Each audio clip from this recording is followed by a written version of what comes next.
mundur silahkan, yang nunggu wakil menteri, bahkan ratusan ribu lebih pinter, lebih kompeten, tapi tidak ada kesempatan, sudah nunggu.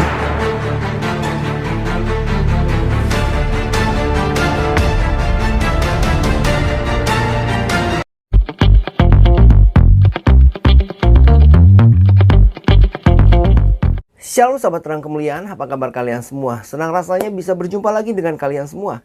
Kiranya damai sukacita Allah dan kebaikan Tuhan selalu datang bersama dengan kalian. Diberikan umur yang panjang, diberikan kesehatan yang sempurna, dan juga tentunya diberikan rezeki berlimpah.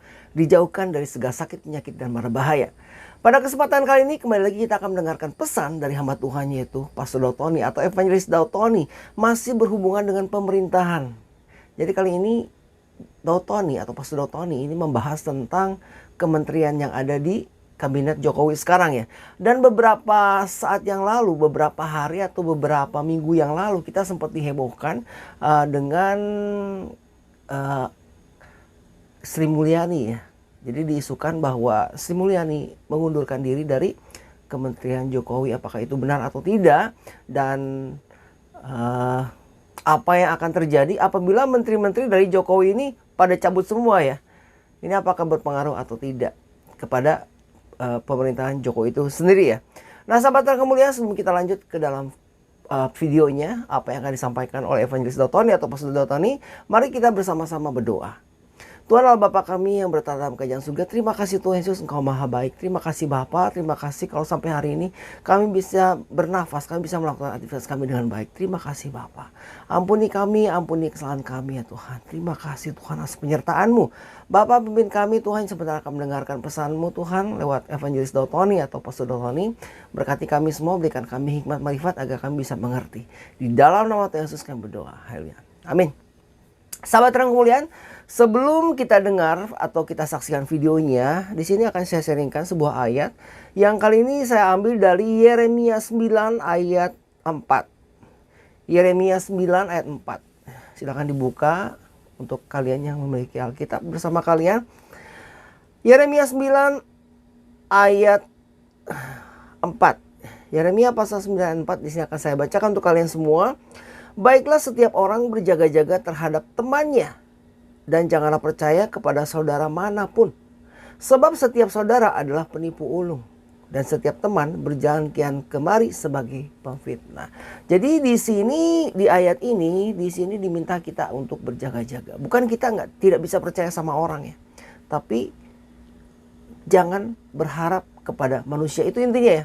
Maupun itu teman ataupun maupun itu saudara, intinya kita jangan berharap kepada manusia. Berharaplah kepada Tuhan. Karena manusia itu sering mengecewakan. Walaupun istilahnya dia teman dekat kita ataupun dia mungkin saudara kita.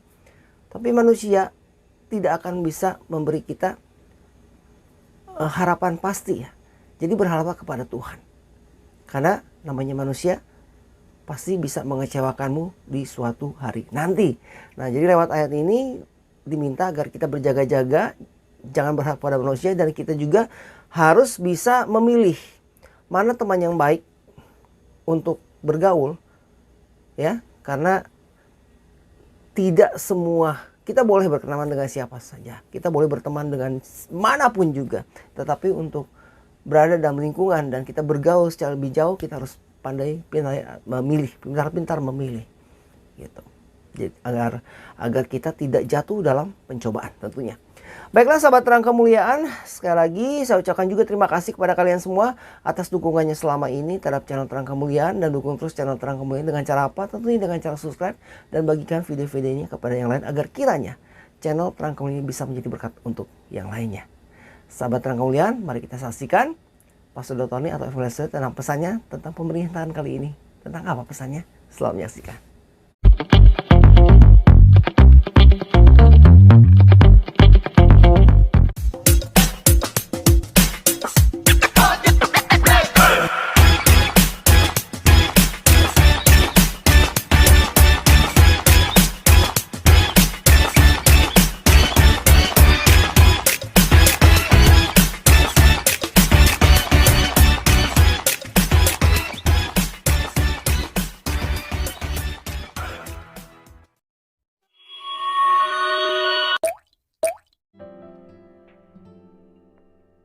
Shalom Pak Daud.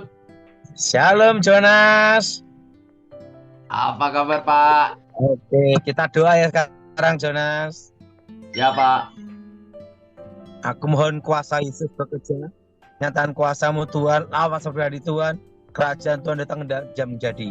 Bebaskan yang jahat. Berkati kami semua Tuhan. Demi nama Yesus. Amin. Amin. Wah, masih di jalan ya Pak? Iya, di Surabaya. Jonas, Ya ada Pak. yang tanya sama saya Jonas. Tanya apa Pak? Pak, ini kalau menteri-menteri mundur gimana? Kan gitu. Ah, Jadi gini Jonas, kejadian turunnya Soeharto dengan mundurnya menteri-menteri beda dengan sekarang Jonas. oh, apa yang membedakan Pak? Ada yang membedakannya seperti ini. Dalam segi manajemen dari pemerintahan, zaman Pak Harto dengan zaman sekarang itu ada bedanya. Karena di zaman sekarang itu sudah ada sistem. Nah, sistemnya itu dibuat waktu di zaman Pak SBY. Oke. Almarhum Jenderal Pramono Edi Wibowo mengajarkan saya tentang tata negara, tentang teritorial. Nah, di Indonesia itu makanya menteri itu harus ada namanya wakil menteri. Oke. Artinya kalau menterinya mundur, wakilnya naik. Oh, itu terjadi mulai eranya Pak SBY. Iya, itu almarhum Edi Wibowo itu memberitahu harus ada wakil menteri. Oh, Makanya kan kalau perhatikan zaman Pak SBY kan ada wakil menteri. ya. Nah, supaya tidak terjadi chaos seperti zaman Pak Harto. Begitu berapa menteri mundur, langsung chaos. Karena Ya. sistemnya, manajemennya, tata negaranya belum tertata seperti sekarang. Ada wakil menteri. Ada wakil menteri. Dan kan ada suatu hal yang selama 8 bulan masa transisi, jadi masa 8 bulan sampai pelantikan presiden, menteri maupun presiden kan tidak boleh mengambil keputusan strategis. Tuh. Kenapa? Karena mempengaruhi pemerintahan selanjutnya. Ya. Makanya selama 8 bulan itu menteri-menteri termasuk presiden melanjutkan program yang sudah dirancang berapa tahun sebelumnya untuk diselesaikan pelaksanaan sampai baik gitu, sampai selesai. Ya. Jadi sekalipun menteri mundur, itu program tetap jalan, wakil menteri yang melanjutkan. Ya. Begitu wakil menteri misalnya naik, mundur lagi, masih ada dirjen. Oh. Jadi Sudah ada sudah sistem mengantisipasi. Iya, dirjennya mundur, masih ada direktur. Oh, wah sampai beberapa lapis Pak ya. Masih ada berapa lapis. Dan kalau menterinya mundur, itu yang dikendaki wakil cepet-cepet naik kan gitu. Malah ngomong, terima kasih Pak Menteri, kenapa dari dulu nggak mundur-mundur gitu. Nggak usah repot-repot nunggu waktu lama ya. Iya, jadi sistemnya itu untuk menjatuhkan presiden chaos. Dengan cara menteri mundur itu tidak bisa dilakukan zaman sekarang seperti waktu zaman Soeharto bisa dilakukan, karena zaman sekarang tidak bisa gitu loh. Karena sistemnya sudah berbeda gitu loh. Iya. Tata negaranya, manajemennya, tata pelaksanaannya itu beda gitu. Kalau ini saya diajar sama almarhum Edi Wibowo. Iya Pak.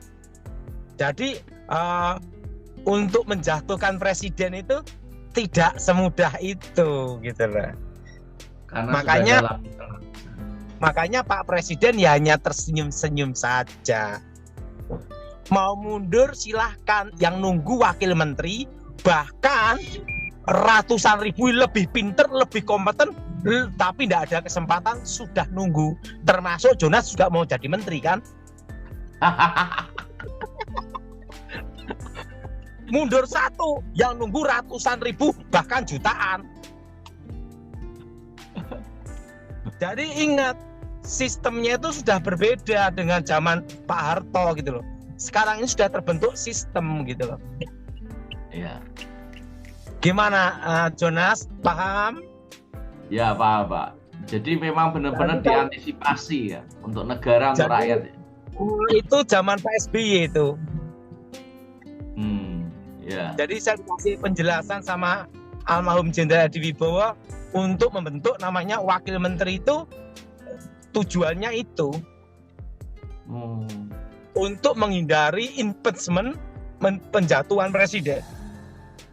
Ya. Karena pengalaman zaman Pak Harto, semua kan belajar dari pengalaman. Betul. Begitu berapa menteri mundur, kan langsung programnya terhenti semua. Pemerintahan langsung kacau, langsung chaos. Pak Harto jatuh. Dan berdampak buat masyarakat juga ya. Iya. Nah, sekarang nggak bisa, sudah terbentuk sistem. Dan kalau mau menjatuhkan presiden pun tidak semudah itu, karena masih ada sidang DPR. Ya. Setelah itu ke MK, baru ke MPR lagi. Dan itu waktunya bisa berapa lama? Nggak usah dijatuhkan, nggak usah turun, sudah turun sendiri presidennya. Udah waktunya selesai. Iya. Jadi buang-buang waktu, buang-buang ongkos gitu loh. Mau cara people power itu harus diimbangi dengan apa? Mundurnya menteri-menteri. Tetapi sudah diantisipasi ada wakil menteri. Iya. Nah, jadi untuk people power di sini tuh tidak semudah itu gitu loh. Ya. Belajar dari pengalaman sudah diantisipasi Pak ya.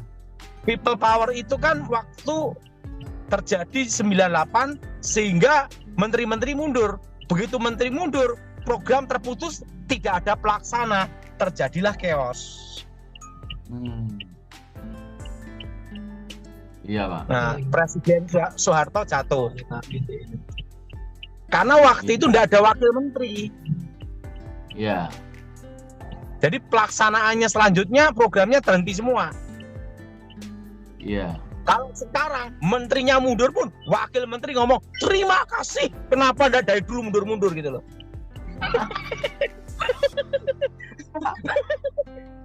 Nggak usah repot-repot. Nah, kenapa dari dulu? Ngapain sekarang baru mundur? Tahu-tahu berapa tahun yang lalu biar gue jadi menteri kan gitu. Jadi yang jadi wakil menteri sekarang berpikir kapan mundurnya ya? Kapan mundurnya?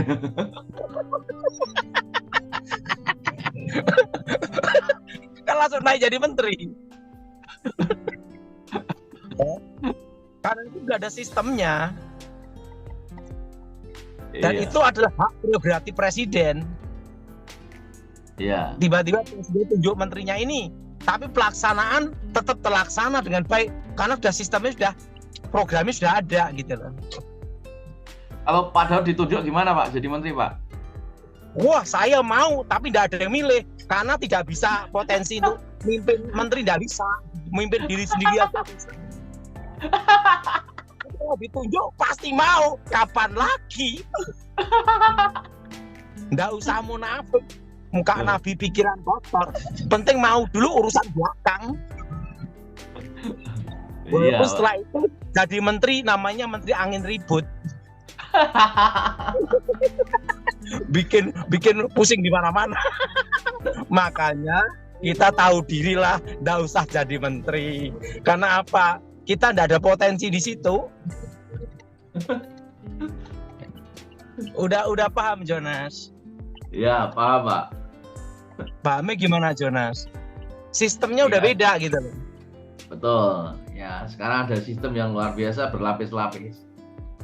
Jadi ada menteri, ada wakil menteri, setelah itu ada dirjen, sama direktur. Dan untuk semua menjatuhkan sudah ada program pelaksana, tinggal menyelesaikan sampai transisi presiden. ya. Itu semua itu sudah ada plan A, plan B, plan C, plan D. Nah, Sudah saya disiapkan. banyak belajar dari kawan saya Wantimpres, Dewan Pertimbangan Presiden. Jadi eranya itu zaman Pak Harto sama sekarang itu beda. Jadi istilahnya mau menggulingkan presiden nggak mudah sekarang itu. Tidak mudah. Tidak semudah itu gitu loh. Walaupun Masih pakai ada people power ya. proses.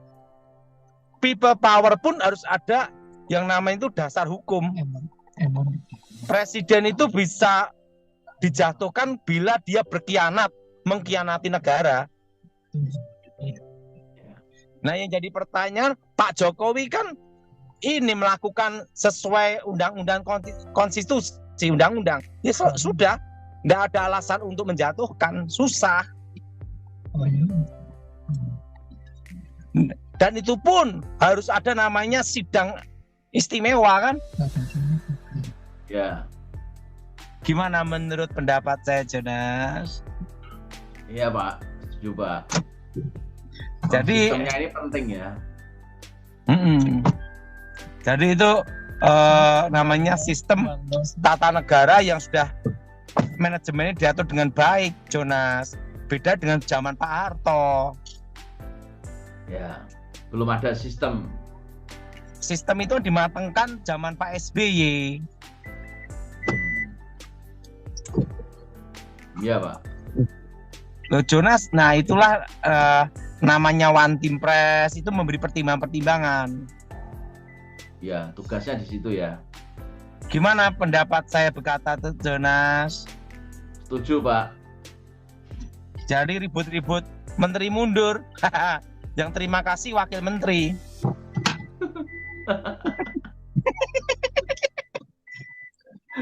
Gimana, Jonas? Iya Pak. Wah, ini Komisaris mundur. Yang terima kasih siap yang gantiin. wakilnya. Jadi semua itu sudah ada sistemnya. Sahabat Terang Kemuliaan, itulah tadi pesan yang disampaikan oleh Evangelis Dautoni atau Pastor Dautoni di kesempatan kali ini. Dan apabila ada di antara kalian yang memiliki beban doa dan ingin didoakan oleh Pastor Dautoni atau Evangelis Dautoni, kalian bisa menghubungi nomor WhatsApp yang tertera di kolom deskripsi melalui pelayanan Yefta Ministry ataupun Tom Hiles TV. Dan mari kita doakan bersama-sama agar kiranya Pastor Dautoni atau Evangelis Dautoni selalu diberikan kesehatan yang baik, agar beliau dapat melakukan pelayanannya dan juga memberikan kabar yang baik, memberitakan kabar baik kepada kita semua. Sahabat Terang Kemuliaan, sampai di sini video kali ini kita akan tutup dengan doa. Tuhan Allah Bapa kami yang berada dalam kerajaan surga, terima kasih Tuhan Yesus, terima kasih atas segala kebaikan-Mu, terima kasih atas pesan yang telah disampaikan. Terima kasih Bapa, ajarkan kami untuk mengerti. Terima kasih Tuhan Yesus, berkati kami semua yang telah menonton video ini. Di dalam nama Tuhan Yesus kami berdoa. Haleluya. Amin. Sahabat Terang Kemuliaan, kita akan bertemu lagi di lain kesempatan tentunya. Dan jangan lupa, dukung terus channel Terang Kemuliaan dengan cara apa? Tentunya dengan cara subscribe. Dan bagikan video-videonya kepada yang lain agar kiranya channel Terang Kemuliaan ini bisa menjadi berkat untuk orang banyak. Kita bertemu lagi di lain kesempatan. Tuhan Yesus memberkati. Beginilah firman Tuhan, penebusmu, yang Maha Kudus, Allah Israel. Akulah Tuhan, Allahmu, yang mengajar engkau tentang apa yang memberi faedah, yang menuntun engkau di jalan yang harus kau tempuh. Maka Yesus berkata pula kepada orang banyak, katanya, Akulah terang dunia, barang siapa mengikut aku, ia tidak akan berjalan dalam kegelapan, melainkan ia akan mempunyai terang hidup. Kata Yesus kepadanya, Akulah jalan dan kebenaran dan hidup. Tidak ada seorang pun yang datang kepada Bapa kalau tidak melalui aku. Tuhan Yesus memberkati.